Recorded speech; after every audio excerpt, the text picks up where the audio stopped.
Hello and welcome to the Unofficial Controller Podcast, your weekly gaming podcast, Episode 2, The Ghosts of Toshiba.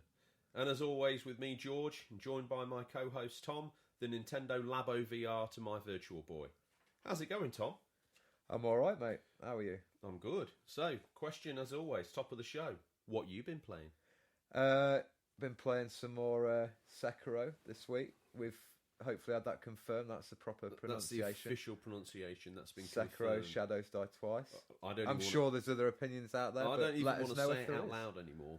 Nor do I. I just I'm tend nervous. to go, you know, that samurai game I'm playing. Oh yeah, Ghosts of Toshiba. Yes. Not to be confused with Ghosts of Tsushima. Here we go again. Tsushima, another one. Ghosts of Hiroshima. Hiroshima. That's not funny, don't laugh. No, I'm not. Okay. Sad times. Sad times. So, what you've been playing Sekiro. Do we need to issue a spoiler warning? I think we should put a spoiler warning out there now. I'm just going to talk a little bit about where I'm at with the game. 30 seconds from now. Okay, so I've just recently done the Great Owl boss fight, and before that I did the Guardian Ape. Both horrific bosses. I think my heart was pounding that much on it. On some of them, I thought I was going to have to go down the village and get the defibrillator out the box on the wall. Intense.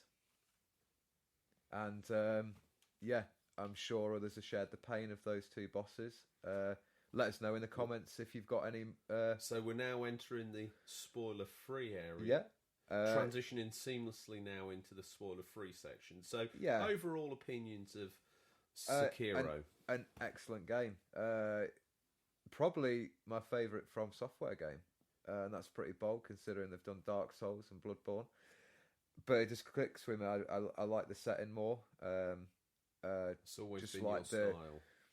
I like the way it's more about the deflecting and not the dodge roll type scenario. I don't know, the gameplay just clicks with me a bit more. But we'd like to hear from you if you've got any comments about the game, or do you think it's a little bit too tough? Do you think there should have been an easy mode? I've seen that's a big talking point with a lot of people over the past couple of weeks the game's been out. It looks good. It looks like I think it's a game I shame could that get it might into. put some people off when they read about the difficulty, because if you persevere with it and when it does click, you feel like a badass when you're pulling out those moves. Let's just think about this in this viewpoint. I think let's see if you can put a twist on this.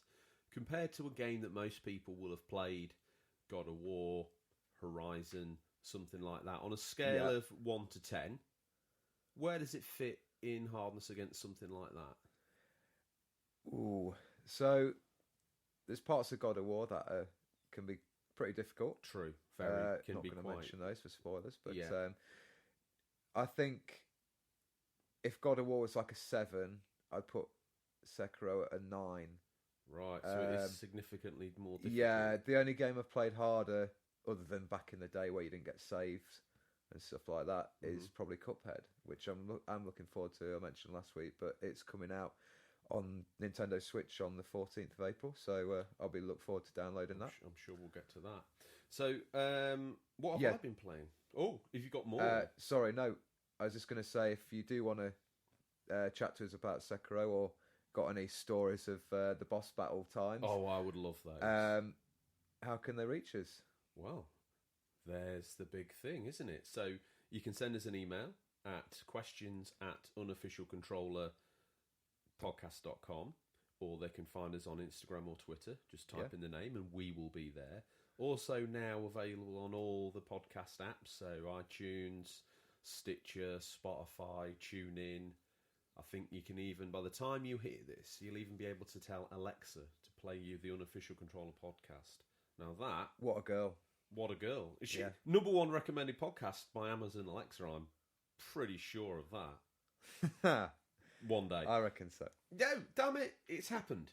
Yeah. Yeah. So, and if you could find us, like, share, leave a review, anything there, guys, that just helps drive people to the show if you've been enjoying it. We'd like some feedback and just... general chit-chat and interaction is... Because once we stop recording, we just sit rocking in a corner until the next time the microphones turn on. Yeah. People pass us little food parcels through a grill in the window. We're not allowed out. What we do is that we scour the internet and play video games. And while we're sat in here this week, you've been playing Sekiro, week 2 of wearing this joke very thin. Yeah. I've been playing, well, think of all the things I promised I would pay. MLB, and I was going to go back to Far Lone Sales, and I was going to continue playing Lair. Trying to get you to play Final Fantasy 15. Like Bane, in the bottom of the pit, I was hoisted above Lair's shoulders, and my spine was broken. I couldn't take any more of that game. A particular part of it. Now, I'm doing this for the listeners, okay? I'm going back and playing interesting titles that probably deserve a look back, either for a developer check-in, see how the game was made, etc. And Lair was one of the titles I was planning on doing a developer deep dive on. That's on hiatus. That's in temporary. It's in a, what's that sort of word called? It's in like cryo freeze, some kind of sci-fi element. Lair's taken a sabbatical in a 6-foot deep pit round the back of the house. And I'm sure. Have you ever seen When Luke Burns Vader? Is it something like that? You had a bit of a fire going. Oh my God! Spoilers. What if these guys haven't seen a 30-year-old film? Tom, we're so careful with the games. He just absolutely dropped the father bomb straight out. I just dropped the father bomb. You just mentioned the burning. double whammy. So what have I been playing? What have I not? I've not kept my promise to you, listeners, and I apologise for that. But I'll tell you what I've been playing. I've picked up my Yakuza 0 save file. What a game! Goro Majima. I think he's my favourite character, to be honest with you. And he runs like a hostess bar. He runs like a cabaret bar, which is a large place where you can go and listen to music and enjoy the company of women in Japan. But as a sideline, he's got a hostess bar that he's opened up with this other guy called the Sunshine Club. And that's like this mini game where you kind of like, you employ hostesses, you sit them at tables with guys, you make sure they've got drinks. And when you refill their glasses, he comes down and puts like the ice thing on the table. It's really cool because You love a life sim. I love a lot. To be honest with you, I haven't even got to the fighting styles yet. Goro Majima has learnt this sort of breakdancing style, so he's doing like head spins into the guys, and it sounds insane. He looks awesome on the screen because he'll like pause in the air upside down, and then the baddies come a little bit closer. The enemies come. The baddies, Dad. They come a little bit closer, and he sort of goes, "What the?" Kicks them both, and Kazuma Kiryu, he's got this brute style. There's 3 different styles and a weapon style that you can pick for each one on the fly as you're fighting. Yeah. And his one that I like is the wrestling style. I think it's called the Brute or the Brawler. Okay. And he'll pick guys up and he'll drop them on other guys to get like double combos on people. Right. He'll pick someone up and spin them round and knock everybody else down around you, doing like group damage. Yeah. He'll like pick a guy up and nail him down into the ground, almost as if backyard wrestling come real. For the listeners, what sort of gameplay, as far as the fighting goes, would you compare it to? Would you say it's sort of actiony, fast-paced like Devil May Cry, or it's more? It's a bit more. You can, I think, one of the things you can be quite patient with it. Yeah, and you can wait for them to make a move, especially as Goro. His initial fighting style is one where he won't lay a finger on anybody, right? And he kind of like dodges them and tricks them into doing moves on themselves. Almost. Okay, that sounds ridiculous. Some Steven Seagal. Yeah, that sort of thing. And and you can either play it that way, or like I do. I've now settled into these 2 fighting styles: the breakdancing one and the wrestling style for each different character. Yeah, and I've sort of gone all in on those. Goro's also got a one where he uses a bat called the Slugger, which is baseball themed, which I really like because you can press certain situations when you've got your heat up. Certain situations you can do like button prompts and it'll do like a cutscene of a move. Yeah. So we'll like batter up and then smash them in the head or savage, etc., etc. You know, you got it. A few things more I want to touch on with that: the setting, the 80s, just the whole look of the neon at night. Yeah, it's fantastic, and the way the stories are now starting. Is it in Tokyo or? I think so. Yeah, it shows my ignorance, doesn't it? But I do believe it's Tokyo. Well, you live in the city, and it's not. People, I've so many times heard it described as like Japanese Grand Theft Auto. It's like you don't drive a car, Do you not? No, none of that. You're walking around like a pedestrian area. There's like a square mile or two of pedestrian area for both characters. Goro at the minute's got a slightly smaller area. And it's basically just about going in restaurants, meeting the people. So I met, spoilers, it's not really a spoiler, I walked across a bridge as Goro the other day and met a street performer. You know those people that stand really painting themselves grey and stand still as statues? Yeah. And you walk up and it does these little side stories. And I'm going to mention this again. We've talked off air about how I cannot believe that game has got no cross talent from Shenmue because they feel exactly the same. The speed of the narrative, the way it plays out, the ridiculous kung fu battles where you're fighting, waves of guys, and the way you learn the moves. Yeah. It's like I learned that breakdancing move by I was on this same bridge again earlier in the game, and I saw some guys breakdancing, and this guy comes over and he's like, "You're not just watching them breakdance, though, are you? I'm watching you. I can see a twinkle in your eye about how you can incorporate that into your fighting style." And matey sort of goes, "Oh," and then it sort of cuts in his mind to him doing these moves, actually hurting people instead of just dancing.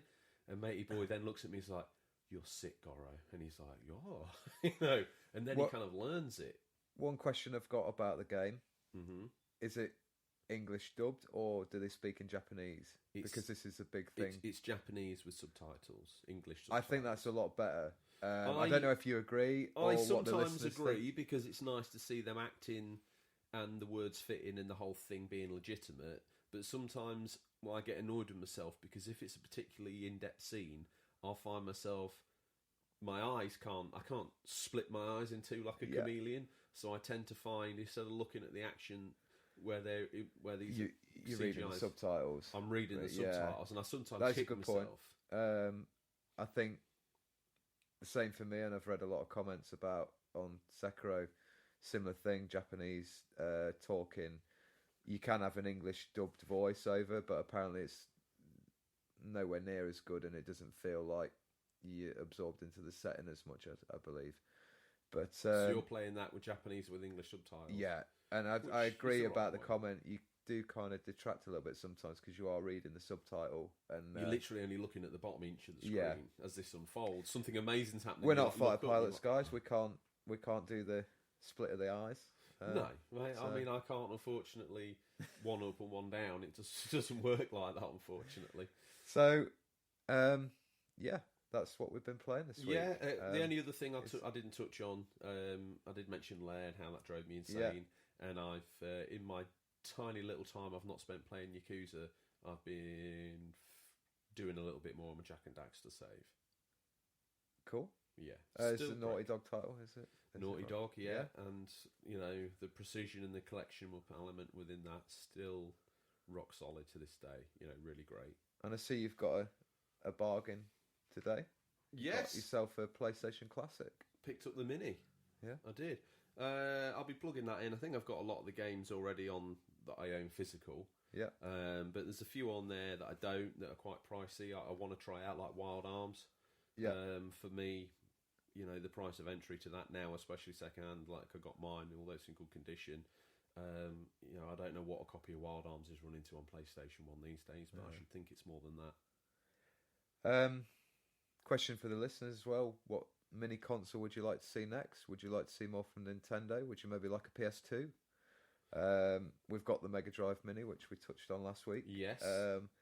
Inbound. Yeah, I think there's a lot of fans wanting an N64 Mini, myself included. Oh, I think that if they don't go to that this Christmas, then they're missing out on a pretty big cash in. I mean, Mario Kart 64. We will let's swerve off and do that for a moment. I mean, Mario Kicks 64, Mario Kart 64, both Zeldas. I mean, it depends where they're at. Pilot Wings. Pilot Wings as well, because that was on the N64. Star Fox, that was 64. Great. Star Fox was great. Would we see GoldenEye, Jet Force Gemini, Banjo Kazooie though? I mean, they're big staples. Well, they're big buds at the minute, aren't we? With Microsoft, Nintendo. I suppose if they were any time that they could secure it, swing it, and make it happen, now would be that time. Yeah. Anything else on there that I've missed that you'd love to see? Any N64 classics that maybe aren't Nintendo? Bit of Glover. Cheeky little Cheeky little Glover. Everyone wants to go back for a little bit more Glover, don't they? They do. They do. Little grab of the Glover. The question is, in this dark, dank hole that we spend our time in, we also have access to a really dodgy-looking 1980s CRT screened internet that's just linked directly into the dark web. And from there, we scour for the meatiest morsels in the news. It's been a quiet week. The internet's been quiet. But we've dug and scratched. Hot off the press, Tom. Are you ready? I am ready. PS4 ID changes finally coming this week, Sony confirms. Finally. Sony's confirmed the much-requested PSN ID change feature will arrive very soon for PS4 users. Players in North America can change their IDs from today, April 10th, while those in Europe can do so from tomorrow, April 11th. We're excited to announce the online ID change feature on PSN is officially launching to all PlayStation 4 owners later today, Sony's social media director Sid Schumann stated on the PlayStation blog. You'll also be able to change your online ID via a web browser, and that feature will be going live starting today. Schumann goes on to state the ID change can only be done through the web browser on your PS4, so PS3 Vita users are out of luck.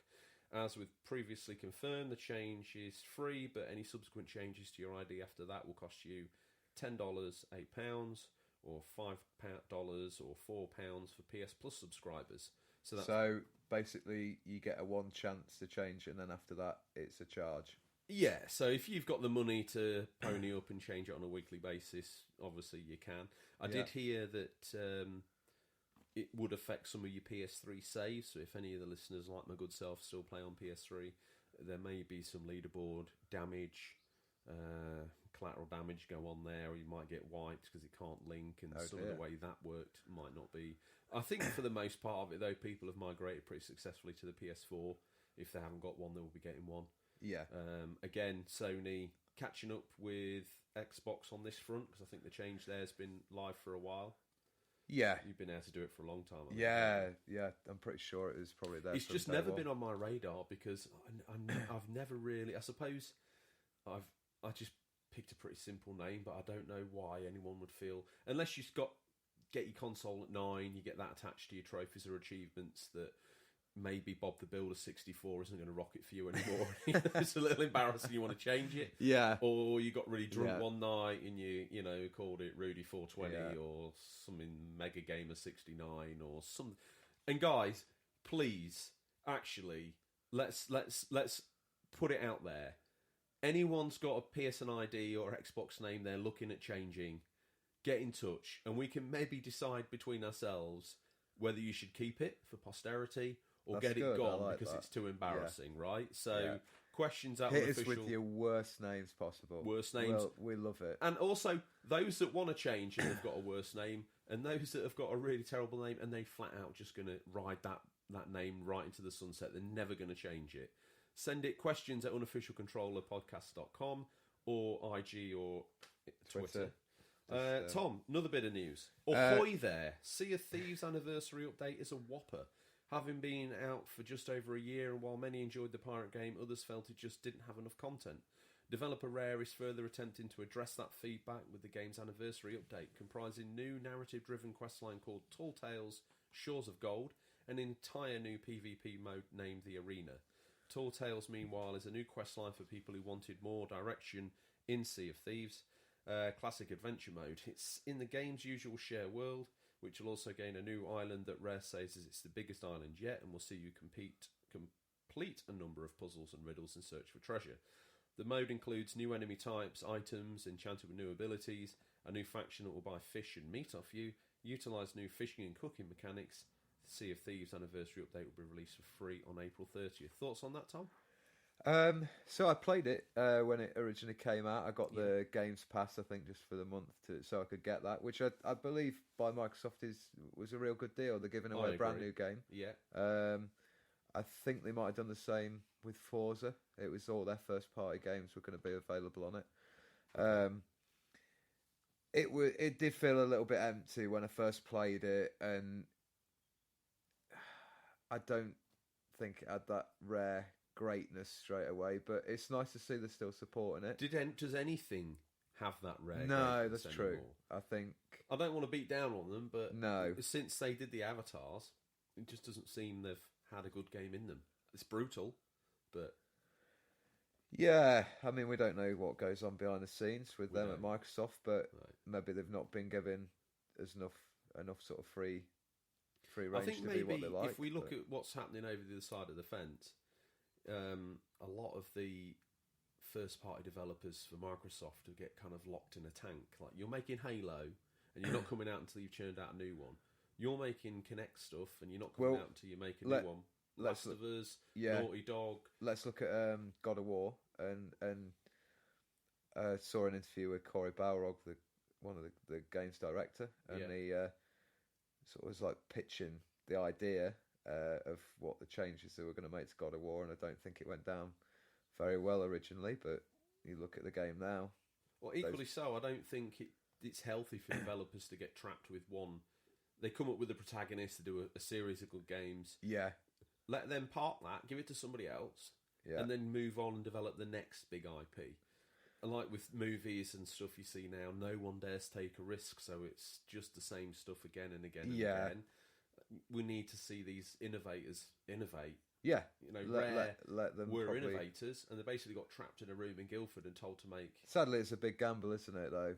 Well, that's the world we live in, isn't it? Yeah, it can flop. Unfortunately, if it's not going to make back what it's cost to make, that studio might struggle. So there's always the risk. But I think when these studio exec types or the big bosses of these console types and PC types get in a room, they look at, oh, hang on a minute, someone's put forward this Excel spreadsheet for a retelling of this game we've done previously, so we've already got 4 million fans. Oh, right, okay, that'll pay off. What's the other game we could make? Totally new IP. Oh, that's a bit scary because we can't forecast for that in our business plan.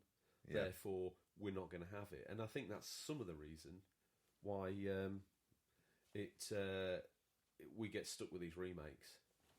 yeah, absolutely.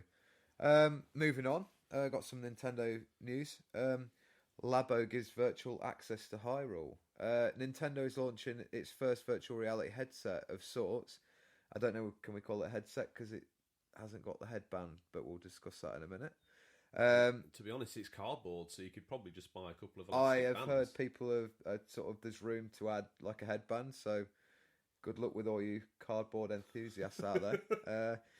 Not only do the included VR goggles allow you to experience Labo mini games in virtual reality, they will be compatible with two of the biggest Switch games, Super Mario Odyssey and Legend of Zelda: The Breath of the Wild.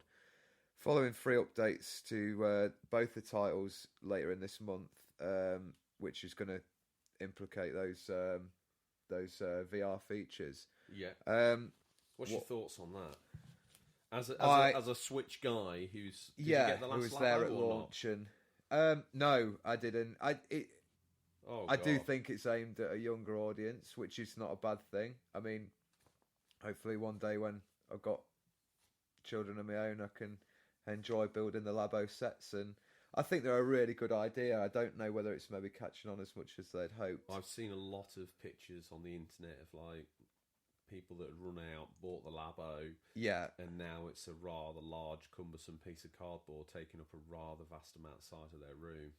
yeah. I think that the pricing, depending on the VR goggles and what sort of quality they I think are, we need is to be pretty aware. fair. I don't think if anyone thinks they're going to go get a Labo VR kit and be walking And be like the PSVR, they need to probably get. they need to just have a moment of reality, don't Yeah. they? Where they just set your expectations quite low. I think. Yeah, And it Nintendo will do some quirky, cool stuff with it. I saw some screenshots of the Mario Odyssey VR. It's always hard to show VR in screenshots because you're not for getting the sure. experience. Yeah. But it looks pretty clear. Again, they are screenshots, so they're probably not giving quite a true representation of what you'll see yourself. As for Breath of the Wild, I'd be excited to see that in virtual reality. It's not like a photorealistic world, but the unfortunate thing that I've heard so far about that is that it only rarely uses a first-person view. It actually sits you hovering above Link as you go through. Oh, okay. So it's probably not quite what you. So more like seeing an avatar in front of you, and which immediately makes me question the use of it. They may be just trying to get a couple of bigger name titles quickly updated with like a bit of VR just to test the waters. Maybe we'll see I the rumoured Switch Pro. I think for the Labo, it probably needs like 30-second mini games, WarioWare, or they should have released the Virtual Boy games. I mean, I know they're using different technology, but I don't think it'd take a sixth form 10 minutes to replicate that in a Flash game that they could put to the Switch. Yeah, you know, why not? It might be the only time they realise the budget. My thoughts on that, you know, if it don't come with headband, you're going to see kids walking around with biceps like Mike Tyson, or Popeye, or Hulk Hogan, or insert large bicep character here. Arnold Schwarzenegger and Predator. Yeah, and his mate Dutch, you know, when they do the boom. Suda51 says Switch is awesome. In more Switch news, looking forward to doing more with the console. In a recent interview with Games Reactor, the man behind the likes of No More Heroes and Killer 7 spoke about his feelings towards Switch as a console. We think it's pretty safe to say that he's a fan of Nintendo's latest creation, and he speaks of doing more with it in the future. I feel the Switch is awesome. It's basically the games console you know. You can load it up, you can play games right away. They've shown a lot of support for indie games, which is really great. They've just announced Cuphead. There's lots of cool games coming on it, and it's really looking fun to play. I'm really looking forward to doing more with it and the Switch. Elsewhere in the interview, Suda51 talks about how his studio, Grasshopper manufacturer, has returned to its roots with Travis Strikes Again, with a smaller team allowing him to get into the finer details of the game's creation. He says we're coming back to our roots as an independent developer, and I really feel that right now we have the best environment that we've had so far and the best team that we've had to date, and things are really going great with Grasshopper. Tom, Killer 7 title I think is pretty cool on PS2. You've played on PS2. Mm-hmm. Cool. I played it on GameCube. Yeah, bit of a weird sort of online, there's certainly shooter game. Yeah, there's certainly an acquired taste, but I remember playing it. I think at the time it was part of like a Capcom package that had been promised to GameCube by Capcom, including Resi 4, Killer 7, and there's a game I'm thinking of, if any of the listeners can remember it. The third trifecta. Yeah. Well, one thing I would say to them is that they supported the Dreamcast as well in its initial phase. Okay. And they give exclusives and they hold true to those values. And the fact that they did that with the GameCube as well, I think is cool. Sealed the fates of both consoles. It literally looks like it's game over for the Switch. You heard it here first. I just think that Killer 7... it might be an acquired taste nowadays. I think people probably wouldn't have the patience for it as much. But the controls, I think, would. I still think it's a cool game to try out. No More Heroes. I haven't had the fortune to play yet. I played the first one on the Wii and enjoyed it. I've never got around to playing the sequel or the new sort of indie, smaller No More Heroes title they brought to Switch in January. I'd like to see a third one. It might make me play the second and sort of finish off the trilogy maybe on the Switch. But yeah, it sounds like he's a big fan of the Switch, which is good to hear. And excited to see what he does next. Next piece of news. It's a trap. Star Wars Jedi Fallen Order with trailer for trailer. Like a surprise attack on the rebel base of Hoth, Respawn Entertainment action adventure take on Star Wars leaps from the shadows. Star Wars Jedi Fallen Order, awkwardly announced back at E3 last year, has just had its teaser trailer on social media, with EA instructing that we don't stand out. We'll be getting a first look at the game during the Star Wars Celebration event, which will be getting started on the 11th of April and runs through to the 19th. EA will be debuting the title on Saturday the 13th of April at 1:30pm CDT, and that's 7:30pm GMT for us Europeans over here. A little bit more news, bit of PC news, Tom. Yeah, Geralt or Geralt from The Witcher 3 again. Please help. I think it's Geralt. Well, we don't get out, do we? We're locked in this room, so we never get to hear. We only know each other's opinions on these names, so we just kind of literally do our best. Recording this in the echo chamber. So he's finally coming to Monster Hunter World on PC next month. That's fantastic. Geralt of Rivia may be The Witcher, but his job description has always been Monster Hunter, which makes his up-and-coming appearance in Monster Hunter World. Capcom has announced the collaboration event will start on PC on May 9th, and it will feature new quests and the Witchery gear to earn. That's pretty cool. The Witcher Monster Hunter crossover is perhaps the most involved Capcom created to date. Geralt of Rivia himself appears in the new world with new dialogue lines performed by the actors from the original games. That's super cool. Yeah, that's nice that they've gone to that effort. Yeah. Drawing Geralt's silver sword, you'll have to hunt down a Leshen. Have I got that right, Monster Hunter fan? Yeah, I believe so. Well, again, don't ask me because I just say what I see. You know, I'm sure someone will clue us into it. So yeah, that's coming out May 9th. We both play Monster Hunter. You more so than me. Yeah, enjoyed it. So is that update already out on the consoles? I think it is, isn't it? I don't know. I don't know if it's. I think I remember exclusive. seeing it. Okay. Because they had Aloy from Horizon Zero Dawn as well. And that was that was obviously a PS4 exclusive for the Monster Hunter. Yeah. Great game by Capcom. They are nailing it at the minute, aren't they? Over the past couple of years. Yeah, they've really... Monster Hunter World. Yeah. Resi Evil 2. Devil May Cry 5. Resi 7. Resi 7. Great game. My brother played that. It's an excellent game. I played it in VR and nearly... Yeah, I played it in VR around here. And, absolutely had to have terrifying. A drink after. More than that, I needed a proper pot down. drink. Yeah, wrapped up cuddling a teddy bear, I tell you. Yeah. And finally, 6 more games will be announced for the Xbox Games Pass this week. Yeah, it's good. That's amazing news. The folks at Xbox Games Pass are at it again with the news that 6 titles are set to leave the service at the end of the month. They've announced the perfect remedy. 6 more titles will be announced for the service rather soon.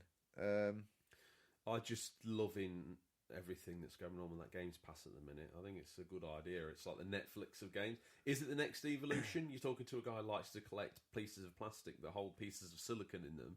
Instruction booklets, the job lot. Wants to smell that, wants to read that on the way home from the shops. Like, I am that guy. But Games Pass... I think there's room for both. I think it'd be nice to have the option. I want to get my big new release. But for those titles we've talked about, that maybe have been skipped over, I think that's a great place to find them. Like, or even something you're not quite interested in, as much as, like, I don't know, everyone's got the favourite sort of genre title. Something that you could... You pay the Games Pass, you're kind of absorbed in that ecosystem. Yeah. You see something on there, you think, oh, I'll have a go at that. Prime example came to PS Plus a little bit different, but everyone should play it. The Mad Max game. Yeah. I wouldn't have chanced money on that, and we got it as a PS Plus a while back. The sort of thing that should be included on Xbox Games Pass probably is. I need to check, but it's the sort of thing you would have a go at and be like, "Oh my god, this game is actually really cool." Probably something you wouldn't take a punt on in the shop, but if it's there, sat purring away, ready to download, why not give it a go? Sea of Thieves you mentioned. I mean, what a great way of getting on board with that game. Yeah, definitely. I think there's a lot of titles out there that deserve to be played, and hopefully that's a good way of getting them out there. Be excited to see where they go next with that. So the question is, did we miss anything? Yeah. Do you have an opinion or take on the news that we missed, listeners? Tom, if we have missed something, if we've mispronounced something, which is damn guaranteed, how do the collected masses interact with us? Again, it's questions at unofficialcontrollerpodcast.com. Or direct messages on Twitter or Instagram at Unofficial Controller Podcast. And just take another 10 seconds of your time to let you know that we're available for free on all the major podcast providers. And if you could subscribe, leave us a little review, that would be absolutely awesome. And it will help you help other people find us. And maybe one day be liberated from the dark concrete bunker we find ourselves in. Yeah, we need freedom. So, Tom, from there we move into the question. Because this week we're doing a feature. And the feature is, Tom? What we'd like to see from the next generation of consoles. What we'd like to see or from the streaming next boxes, whatever they're going to be. Or streaming box. Well, that'll be my first one. I don't want to see a streaming box. Agreed. I don't. As we've just said with the Games Pass, it's doing some good things. But I don't want to see that. I don't. We look at the Google Stadia, is it called? Yeah. It sounds like a live We don't want to microphone. poo-poo any type of gaming product, but I don't really think that's going to interest us because it's solely designed for the streaming side of things. Yeah. I mean, if you're a casual gamer and you happen to have one of these Google boxes already, and you happen to have the aforementioned Google Stadia controller. Looks pretty good, the controller, I'll give them that. Yeah, it doesn't seem like in a totally implausible way of getting your hands on the latest titles, but for me, I want to know what I can play when the internet goes down. I want to know what I can play. You know, I know what I own, what I've got access to. You know, maybe we're just old school in the fact that we like to have a box. I think the problem with if they go for streaming is the reliable internet. Like out here, we're still on dial-up. Exactly. No, I think we're a still bit serviced by a guy that brings us VHS tapes in a car. But we'll get to him later. His arrival, like a stealth, will be imminent. Stingray in his faded white denim jacket, his white turtleneck, his he loves a turtleneck, mousy hair, his little retro tash that he's got going on. Yeah. He stinks of Brute. In fact, some say Lambert and Butler. His veins are coursing with Brute and Old Spice. Yeah. And he smokes Lambert and Butlers. But when he gets paid, he buys Embassy #1. Classy guy. Classy guy. He doesn't talk, he just nods sullenly while smoking his cigarette. Yeah. Streaming boxes we don't want to see. That's one thing out of the way. Put Stingray out of business. Don't get me wrong. Streaming service, i.e. like an app or part of software that can be downloaded that you can use when you have got reliable internet, which I'm sure is coming in the future. Streaming all forever. What about not streaming the whole game per se, but what about the box under your TV providing the main game character? So all of that box's processing power put into animating the character you play as. So the character looks like a CGI movie, but the background looks like a ZX Spectrum. Well, depending on your internet access, of course. I mean, I don't know anything about anything. I live in a dark room. I'm just wondering if that might be, they'll go 50-50 share. Yeah, well, I don't know if you know this, but I think it was Assassin's Creed Origins was trialed or released in Japan on the Switch as a streamed game. Yeah. I think Resident Evil 7 might be... They did the same with that as well. Yeah. I'm curious to see whether they'll try that over here. I'd definitely give it a whirl, but again, not got the greatest internet connection, so I don't know. But yeah, so that's one thing out of the way for what we'd want to see on next gen consoles. Yeah, agreed. Moving on, VR. Will we see? Well, we've seen Nintendo dabble a little bit.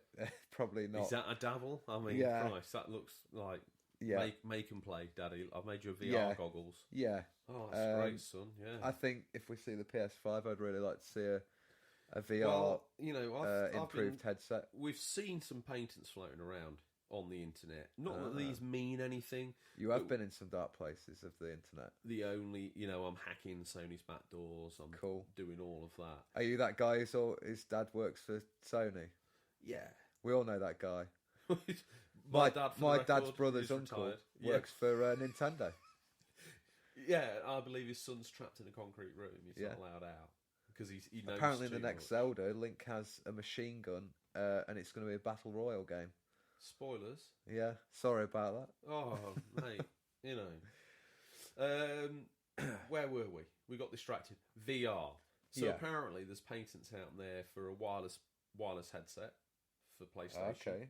Which that's a good improvement. It's a game changer because if you can have your normal PlayStation set up and you just put chuck this headset on your head, no wires, no faff, no nonsense. To me, I've got a PSVR. It's getting it out. Once you've got it out and set it up, it's fine. But equally so, when you're playing that as well in the room with a loved one or a friend, you always feel like you're kind of not including them. So you kind of want to play VR in a room away on your own. It sounds weird, but you don't really want to be witnessed playing it. It's kind of strange. Yeah. And you've got that, so it's not a shared screen experience. Although the games are shared screen experiences, I think are some of the better titles. The whole setting it up and faffing around, getting the wires out. Here's me complaining. It probably takes 30 seconds to do, but the idea of setting it up and reaching around the back of the telly, it doesn't fill me with glee. So if we could go wireless for that would be incredible. Also, talking about patents, backwards compatibility. Good stuff going on with the Xbox. I'd like to see that continue, and I'd like to see PlayStation get on board. Yeah, I think it's always good to have at least the gen that's just gone backwards compatible, because it's always a transitional period when you get a new console, because there might be a title that's released on, let's say, released on PS4. A lot of the time it will get ported to PS5, but it's always good to just have that option. Well, the thing is, I think PlayStation couldn't do it this time because the PS3 was just completely down the rabbit hole of how things used to get done and cell technology and all that great stuff. Now the PS4's basically a laptop in a box, and the PS5 will be an iteration on that. Yeah, PS5 there should be no reason, though I'm sure Sony will think of one, that you can't play PS4 games on it. Though from Microsoft and Sony's, like Microsoft's in this last consoles are at the last stage of their lives, and Microsoft are in the number 2 seat. They can afford to be a little bit crazy, daring. Probably why we've seen. It's probably why we are seeing them doing all these different things to try and force Sony's hand a little bit. If you're Sony and the PS4's selling gangbuster numbers, which fortunately for them in this generation it is, I'd like to think we see a big E3 for Microsoft, with Sony not being there and Nintendo do the little sort of direct presentation, so it's not a traditional stage show. I think the floor is literally Microsoft to really go, this is what we've got coming. And I don't think they're going to waste that opportunity this I time. don't think so. I'd like to think not. American company but again. Question, where I was getting to, does Sony need to take a risk? If you were about to release your new console, would you release your new console and say, oh, it's all right, you can play your old games on, it's a no rush? Or do you say, here's PS5, it can only play these absolutely humdinger games, get rid of your PS4, get a PS5? At the end of the day, they're in it for selling consoles. Yeah. We always sit here on the other side of the fence saying, oh, why don't they give me this and why don't they give me that? It's their business. Yeah. And we pay them money to play on these titles. If they make it too easy to not upgrade or give you no reason to get that latest title, I think there's always got to be a little bit of a come on with the new machine. I think they could probably do the backwards compatibility into the streaming service and just have those titles available in that way. Have we entered a phase as well where we saw the Xbox One X and we saw the PlayStation 4 Pro? Are we going to see an era where this hard line between Xbox One and whatever they call the next machine, hopefully not Xbox 2 because that would just be crazy, but PS4 and PS5, is that now just blurred where it's like, I've got an iPhone 4, oh, I've got an iPhone 5. Yeah, I hope we don't see too many yearly iterations of like just constantly updating, because it's not as affordable for some people, and I think that would be unfair. What about if we swung back to the era of the Mega Drive and you've got like clunk, bizarre clunk, add-on contraptions, 32X on the top, slap a Mega CD on the bottom of it, pull the hard drive out. I think when it starts getting into those realms, you may as well have a PC, because you just add bits to it and you upgrade it. But us as gamers, that personally to us, neither of us want to see that. Because, like I say, we might as well go and get a PC if that happens. So I think they need to keep that very simple. Plug it in, plug the console in, put your game in you want and play. That's what we like. We're old. We just want it simple, don't we? We don't want those complications. Gone are the days where I'm going in and C:// /. I mean, it's more complicated now. I don't know how I did it back in the day. So if it don't work now, probably just end up playing it. I mean, I used to get lost on the Xbox dashboard when they updated it. It's like, where is this part? When we went from Blades, it's game over for me. Yeah.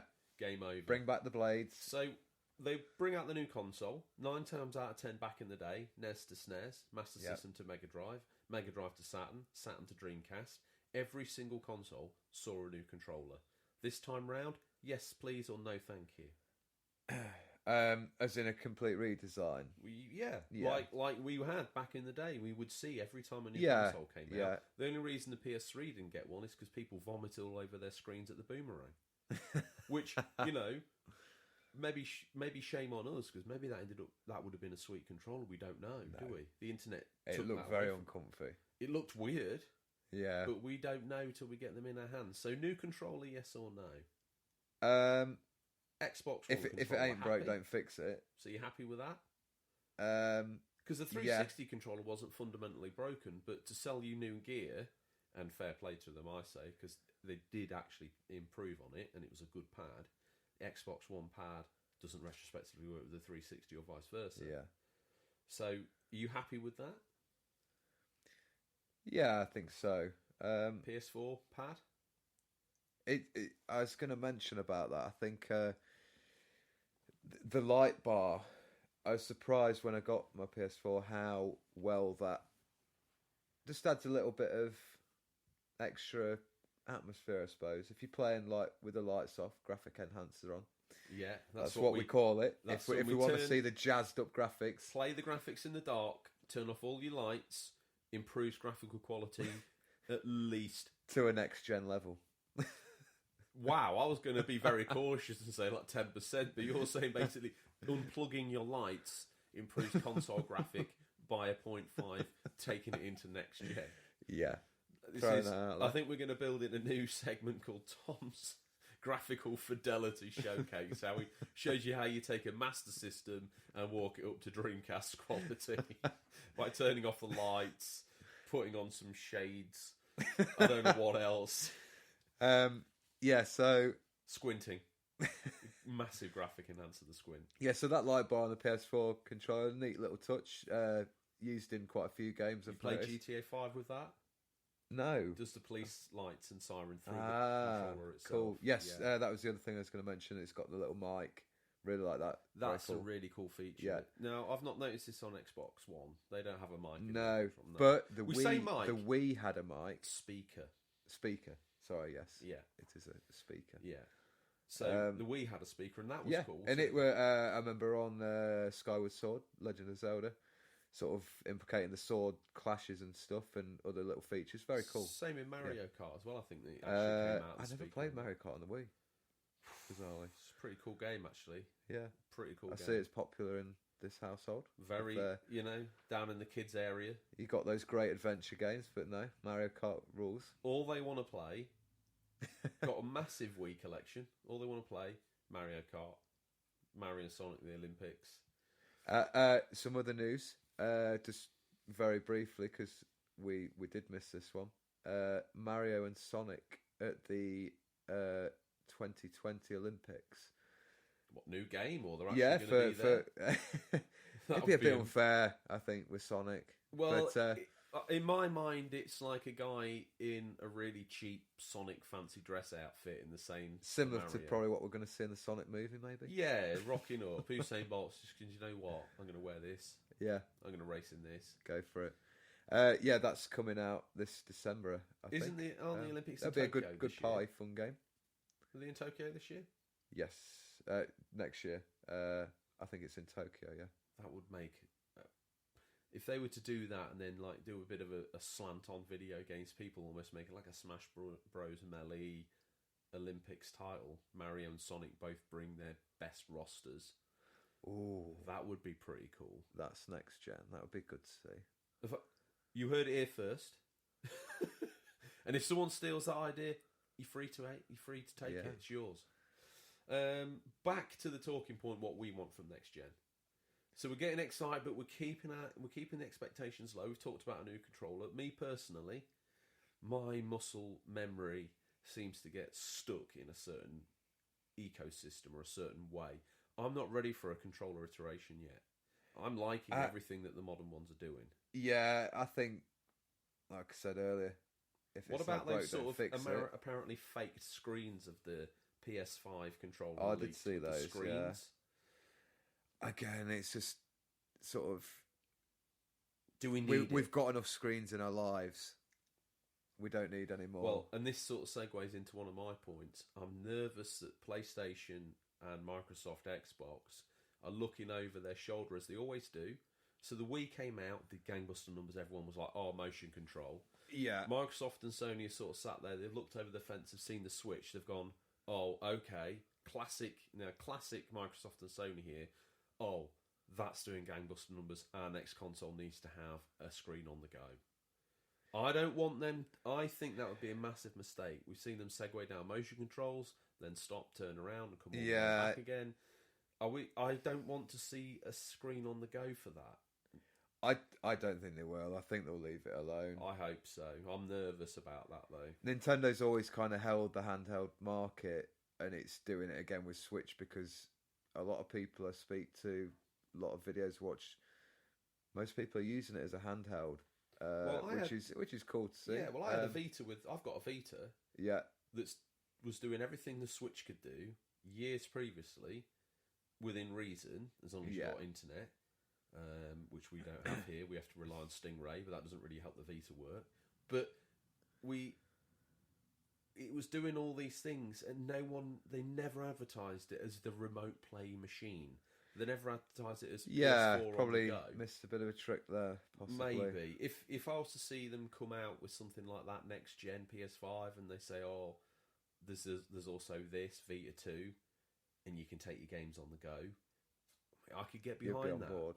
Yeah, I'd be on board with that. But I don't want to see a weakened machine to the point where they can slap a screen on it, and then you slap it in a dock by the TV. I think that would just be a bit. I think probably with a lot of the listeners out there, if you've got a Switch, some of you probably got a home core console like an Xbox or a PlayStation. I hear a lot of people have the Switch as almost like a secondary console. Okay. A lot of PC gamers have a Switch that I know.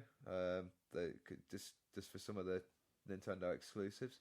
Well, it's the only place to play them after all. Yeah, it is. But getting back on topic with the next gen, if PlayStation 5 reels out sequel to God of War, sequel to Horizon, Spider-Man 2, etc., etc., I will be buying it because they're the exclusives I want to play. I've had so much fun with Spider-Man.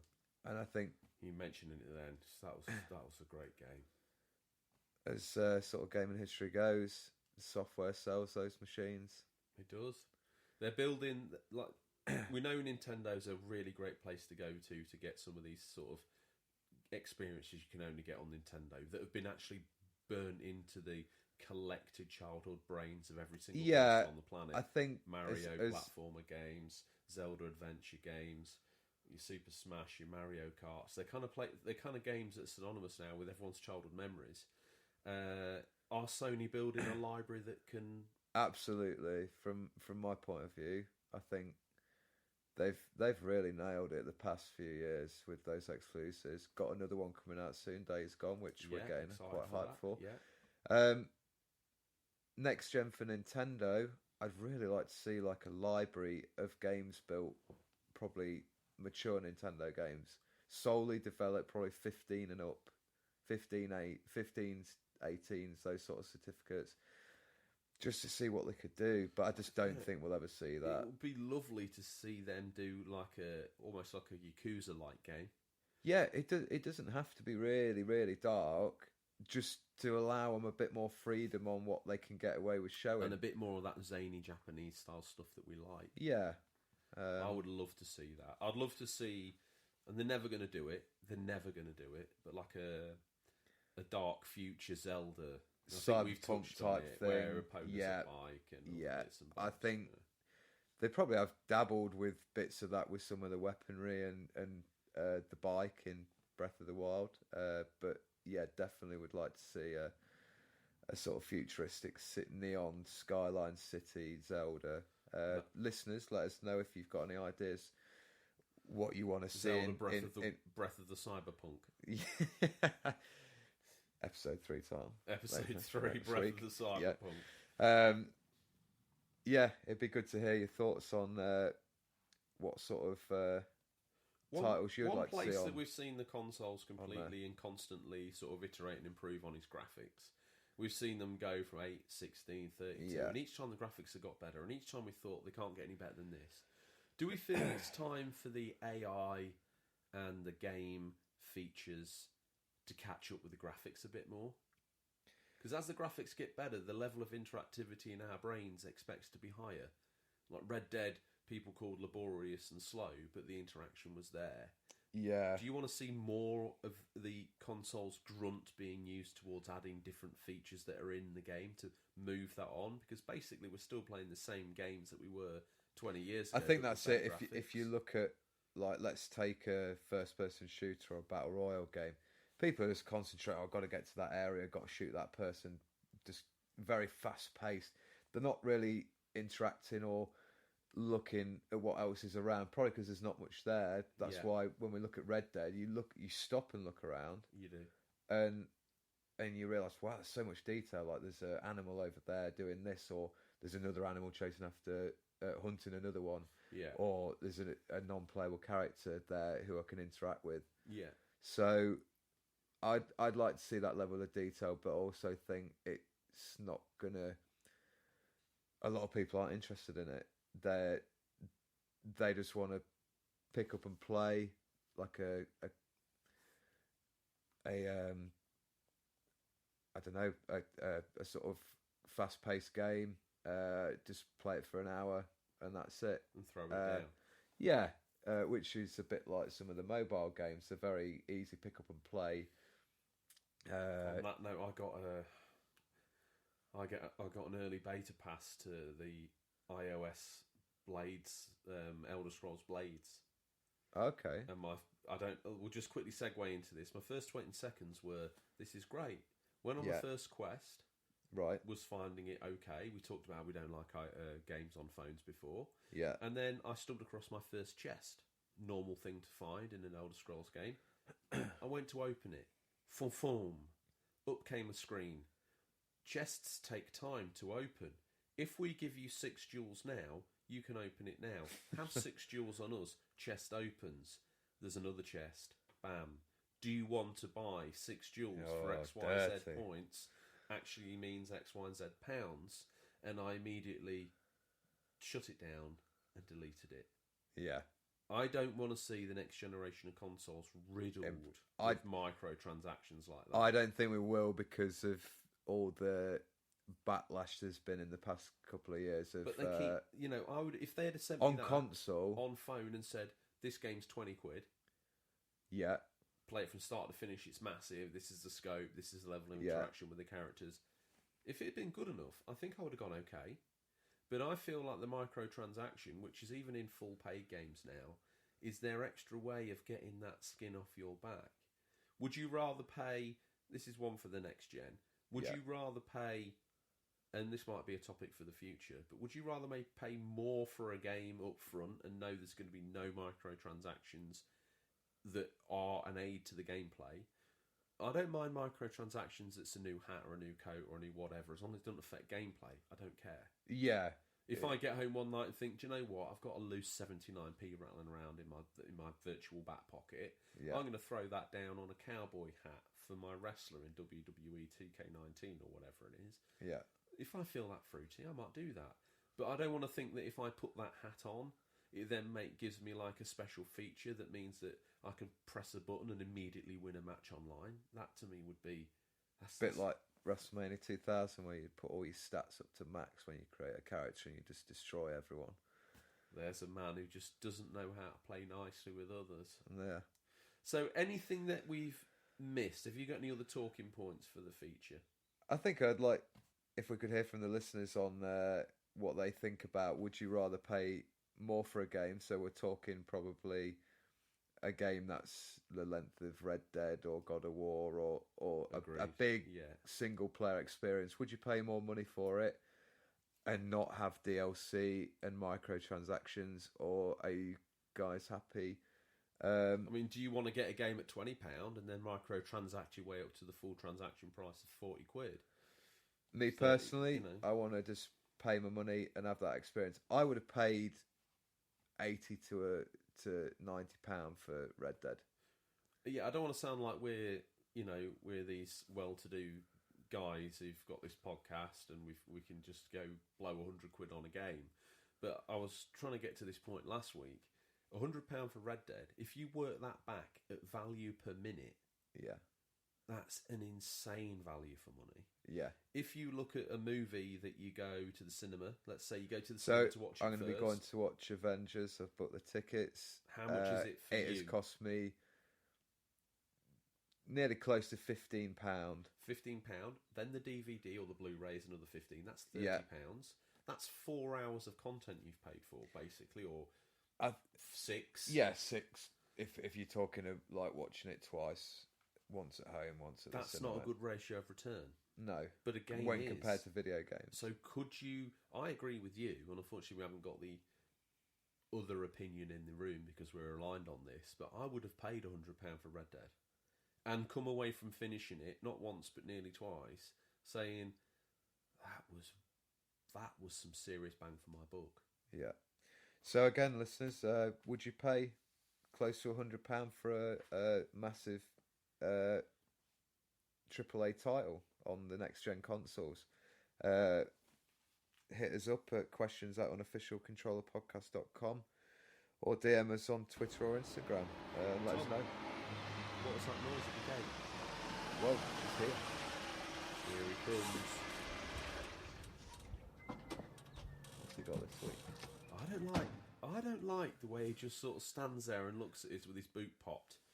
Guys, girls, listeners, it's time. It's that time of the week again. It's the section we affectionately call Stingrays Boot. What's nestled between some counterfeit nappies and a dodgy copy of Battle of Endor this week? So these are the new release highlights for the week April 8th to April 14th, 2019. Listeners, these are out on digital or physical, or will be by the time this podcast is in your feed, but could be region dependent. Tom, let's hit it up. Do you want to go first, second? What do you want to do? So first up, we've got Phoenix Wright Ace Attorney Trilogy. That's available on PS4, Xbox One, PC, and Switch. That's nice. Pretty much everything. Yeah. It's available on April 9th, so that's out at the minute. The classic courtroom adventure series that has sold over 6.7 million copies worldwide is finally here. Become Phoenix Wright and experience the thrill of battle as you fight to save your innocent clients in a court of law. Play all 14 episodes, spanning the first 3 games in one gorgeous collection. Solve the intriguing mysteries behind each case and witness the final truth for yourself. What else we got, mate? Okay, it's one I'm quite excited about. Looks like nestled between the nappies, we've got a copy of Falcon Age on PSVR and PS4, April 9th. Falcon Age is a first-person, single-player action adventure as Ara. Again, please message in and let us know I've pronounced that incorrectly. To learn to hunt, gather and fight to reclaim her cultural legacy and the lost art of falcon hunting against a force of automated colonisers. Falcon Age is coming to PS4 with optional PSVR support. I read a review of that today. I was pretty impressed. Okay. I haven't got VR, so I might give that a skip. Well, I tell you what, why don't I download it between now and then? And then in our quiet times here in the bunker, we can have a play. Yeah, it'd be worth a look. I was it might be the only Sunlight virtual or not we see in a long time. Yeah. I'm interested to take a look at that and What's see. next on your hype wagon? Dangerous Driving on the PS4 and Xbox One, April 9th again. From the creative talent behind the game genre-defining Burnout Burnout series. Dangerous Driving puts aggression back into the racing game, recapturing the spirit of the past and taking it to a new place. Dangerous Driving is a game about real driving, the sort of driving you want to do when no one else is looking, the sort of driving you love to do if only everyone else would just get out of the damn way. I like what you've done there. Up next, Shovel Knight Showdown. Another one across all of the formats we cover. PS4, Xbox One, PC, Switch, April 9th. Duel with up to 4 players and scramble after gems is your favourite heroic or villainous knight in Shovel Knight Showdown. All the classic Shovel Knight characters you know and love are playable, many for the first time ever. Gather your pals for endless multiplayer clashes or take control of your favourite character and dig into story mode. Familiar controls, items, mechanics return, making this a platform fighting game that anyone can jump into and try. Thoughts on that? Do you like a bit of Shovel Knight? I've played a bit of Shovel Knight on the Wii U, a hidden gem of a console. Yeah. Pretty impressed. If you like the 8-bit old school sort of Shovel Knight, is that the one that reminds me of like DuckTales, where you like jump up and then jump down with the... Yeah, there's like a downward attack with a shovel. That's always looked quite cool to me. I think you would like that. I think, worth a dabble on the PS4 for you if you want. Looks like you've swung in with a good one here. Zanki Zero, Last Beginning, coming to PS4 and PC, April 9th again. God created the world in 7 days. It only took 1 day for humans to destroy the world. Life as we knew it sank to the depths of the sea until yesterday. We do not know yet the broken world and the reasons left behind there. An earth where ruins adrift about. Buildings, houses, light posts, cars, traffic lights, Alpha Salt. Modern civilization was destroyed. Can I just say, asphalt is known to the other people in the world as asphalt. It's another name for tarmac. Okay, tarmac. Getting back to it. Modern civilization was destroyed. Becoming nothing more than debris wading in the sea. New ruins drift one after the other before the protagonist who lives on one of those decaying islands. Interesting. Sounds interesting. I've not heard of that. There's a good little nestle there. What else we got? I'm throwing down Earth Defence Force Iron Rain on PS4 April 11th. 50 plus missions in 5 difficulties. The furious battle against the invader aggressors is full of chaos. Includes 50 plus severe missions where you must fight against gigantic enemy creatures and invade huge invader weapons in 5 different difficulties. 4 mobile soldiers and weapons. You will become the legendary mobile soldier, which includes 4 different PA gears, several hundreds of weapons, arms and items. Regain hope to human beings. Bring personality into the battlefield includes character creation mode, enriched offline and offline mode, where playing the offline mode, the split screen will be supported. That's great news. Yeah. What next, Tom? Pick something. So this is my pick of the week from Stingray's boot. This is the Mum, please, if I give you all my pocket money, can I have this? Stingray's nodding, Tom. What is it? Hellblade: Senua's Sacrifice, coming to Switch on April 11th, which is tomorrow as we're recording. Wow. Okay. So by the time you hear this, you'll be able to get your grubby mitts on this. Yeah. With or without Stingray. From the makers of Heavenly Sword, Enslaved Odyssey to the West, and DMC Devil May Cry, comes a warrior's brutal journey into myth and madness. Set in the Viking Age, a broken Celtic warrior embarks on a haunting vision quest into Viking hell to fight for the soul of her dead lover. Created in collaboration with neuroscientists and people who experience psychosis, Hellblade: Senua's Sacrifice will put you deep into Senua's mind. Now that game has intrigued me from the get-go. Admittedly, I'm part of the problem here because I haven't bought it yet and I really want it. I mean, I enjoyed Heavenly Sword. Probably you wouldn't expect me to pick that title out of there. But I've also got Enslaved Odyssey to the West on my Game of Shame pile. It's Ninja Theory, isn't it, the developer? I do believe so. Just to get that out there. I've been a big fan of some of their games over the time. I've heard a lot of good things about Hellblade. I was going to get it on the PS4, but I did hear about the Switch version. I thought, nice little thing to fire up the Switch again, because it's been collecting a little bit of dust recently. I do believe one of the things that made that so cool was the way that that voice chimes into the conscious stream of the game. I've been told to play with a headset. That's why I'm thinking it'd be cool to play on the Switch. Yeah, in portable mode with some nice earphones. So that was your Mummy, I need that. This is my Mummy, I need this. Nintendo Labo VR kit for Switch, April 12th. A brand new VR experience for all the family. Nintendo Labo VR kit introduces simple, shareable VR gaming experiences that kids and families can build themselves. Nintendo Labo VR kit is the 4th kit in the Nintendo Labo series, providing the tools to make DIY cardboard creations called Toy-Cons. Play a variety of games with these creations and discover how Nintendo Switch technology brings it all to life. Tom, get in line. Get yourself a Nintendo Labo VR kit. Do you reckon Stingray's got some cardboard that he could probably... He's looking around shifty. I think he's just quickly flat-packed some Pompers nappies, the official nappy of Stingray, and he's just turned the box inside out. He's cut around in a comedy cardboard glasses, and he's handing these out as, I mean, God knows, Nintendo Lubos. Excellent. That might be another one of his products under the front seat that you alluded to in the pilot. But yeah, we won't go into that. So, Tom, as we approach the end game of the podcast, question is, what are you going to try and have a go at this week? What games are going to be in your perfect world now? And no doubt, like me, that won't come to fruition. But where's your gut feeling telling you you're going to be spending most of your gaming time this week? I'm hopefully going to finish Sekiro, get that done and dusted. I'm not looking to start New Game Plus, maybe go back to it and do it. I've got a loaded gun pointed at him because he's a one for a spoiler, is Tom.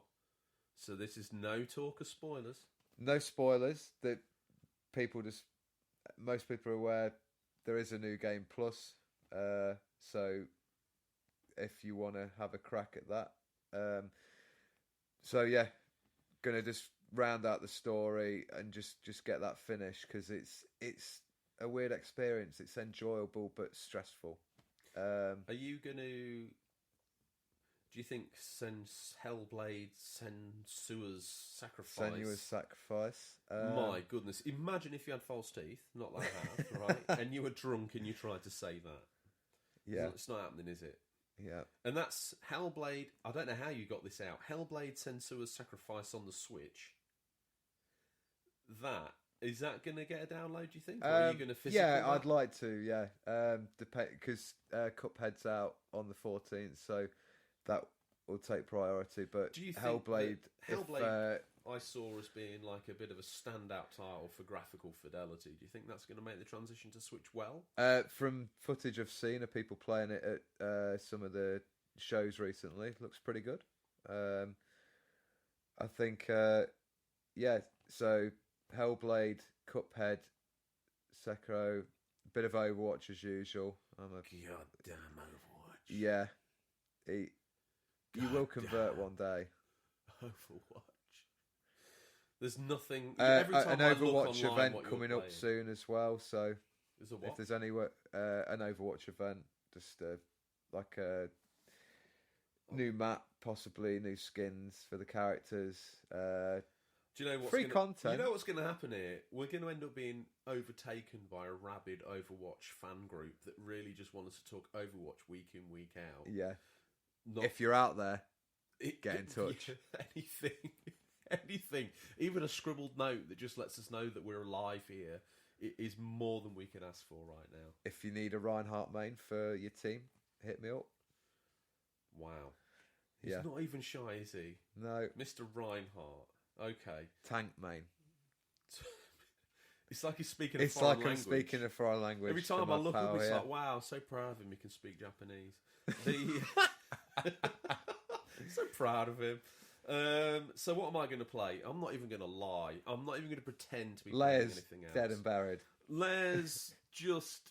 I'm or is it going to go for a full Undertaker sit-up out of the grave? If Mumsy thinks I've misbehaved, she might force me to play another hour of Lair. Okay. If I've been a good boy, I might ask Mumsy if I can go rent Yakuza 0 from Stingrays boot one more time. It's just that damn good. I just can't get enough of it. I'll be honest with you. I don't drink whiskey, but I feel like I want to get a glass. One of those granite little circles that they use to keep the whiskey cool. I've got some of those whiskey stones. Mate. Classy. And you're not playing Yakuza? What is wrong? Like, your room is already... Now, you've already got 90% of the decoration. Transitioning from Red Dead... through the medium of Yakuza to arrive at Ghosts of Toshiba. Come on. Yes. And that's where your next... I think that's your next gaming long camp, isn't it? Yeah. You're working up the gaming mountain towards base camp Toshiba. And on that note, we'll leave it there. That's all we've got time for this week, listeners. As always, thank you for your time. We look forward to the pleasure of speaking to you again next week. Until then, happy gaming. And remember, there's nothing wrong with being given the unofficial controller. It's what you do with it that counts. See you next week, Tom. See you next week, pal.